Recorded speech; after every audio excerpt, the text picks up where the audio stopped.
Our next section is going to cover the difference between what a strong acid or base is and a weak acid or base. Not all acids are of equal strength. For instance, HCl, which is hydrochloric acid, is a strong acid, and acetic acid, which is CH3COOH, that one is a weak acid. So they're not going to have the same type of strength, but the term strong and weak might not mean what you think it means. So what happens when we put these both in water? Well, if you put HCl into water, it comes apart into hydrogen ions and chloride ions, like that. If you put acetic acid into water, you get hydrogen ions and acetate ions. Okay, the first one is a strong acid. Okay, so this one is strong. When you put that into water, you get 100% of it, all of it, every bit of it gets converted to product. There will be no HCl left over. It will all be hydrogen ions and chloride ions. 100% of it has become the products. When you put this weak acid into water, okay, acetic acid, some of it becomes the products.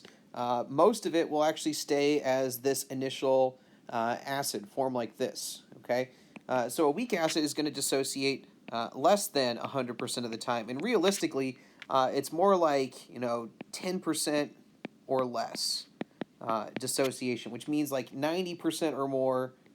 Okay, 90% or more remains as the initial reactant oftentimes. Okay, so it's usually even less than that. But that's the difference here. Okay, so when put into water, weak acids do not completely dissociate into ions. Some of it will remain as the molecule or compound. We have to be careful here because this can lead to sort of a misunderstanding. Strong does not necessarily mean more dangerous. Okay, concentration, all right, how concentrated something is really signifies danger. Okay, if you get one of these acids, strong or weak, and it's greater than like 10 molar, that's a problem. Okay, it doesn't matter, if it's a strong acid or a weak acid. That's not going to be good for you to get on you. If you get either one of these at like, I don't know, 0.01 molar or less, then you really don't have to worry too much. That's not going to be really at any level that's going to have long-term damage to you. Okay.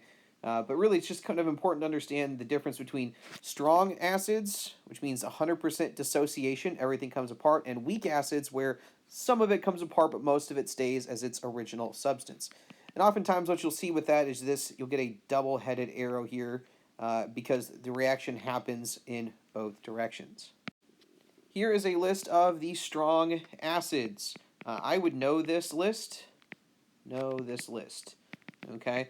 Because if it's not on this list of strong acids, then it's a weak acid. It's much easier to learn the strong substances and assume everything else is weak. So those are HCl, HBr, HI, HNO3, HClO4.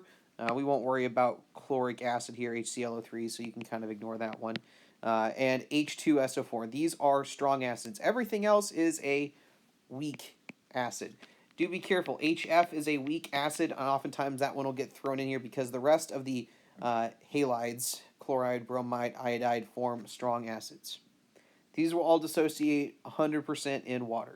So weak acids, right? Anything that does not dissociate 100%.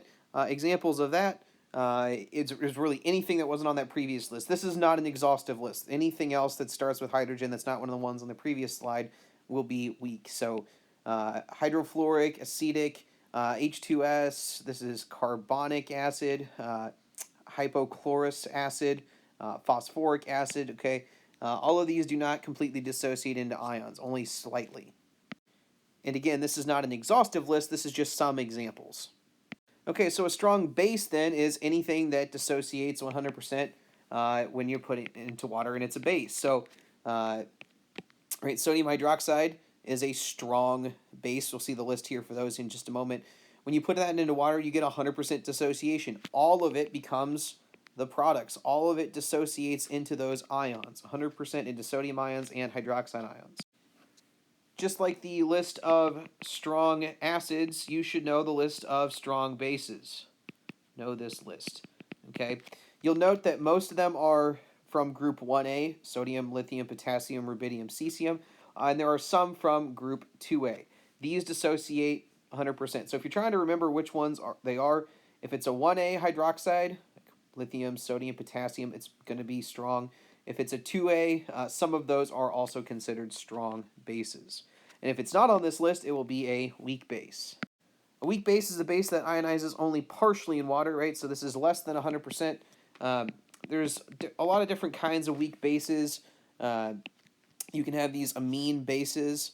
This one's methylamine here, where it's going to pull a hydrogen off of it and attach to the nitrogen, and you get this methylamine ion, okay, and a hydroxide ion. Oftentimes these things have ammonia groups in them, NH3 or NH2. You could also see things that are carbonates. Those are also going to be weak bases. A lot of them will have, though, this NH3, NH2 derivative in them.